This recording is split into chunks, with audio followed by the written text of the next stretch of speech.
Let's start. Today we will see how to implement an elevated button with an icon in Flutter Android. Let's see the main.dart file. First, we import the material.dart package. Then, in the main function, we create the stateless widget called myApp. This is the myApp stateless widget. In the build function, we create a material app and apply a theme.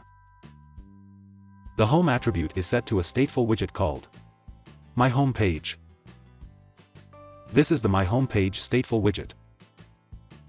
Here we create a state object of this stateful widget, whose name is _myHomePageState.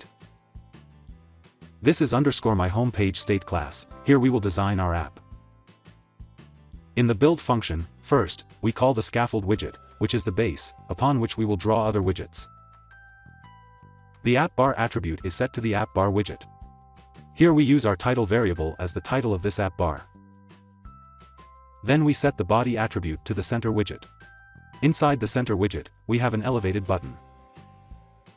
This is the elevated button.icon widget. Inside the elevated button widget, we have a text widget as its label. This text will be shown on the button. The icon attribute is set to the icon widget. Let's run the app. As you can see, the elevated button has an icon to it. So that's it. That's how you can implement an elevated button with an icon in Flutter Android. Thank you.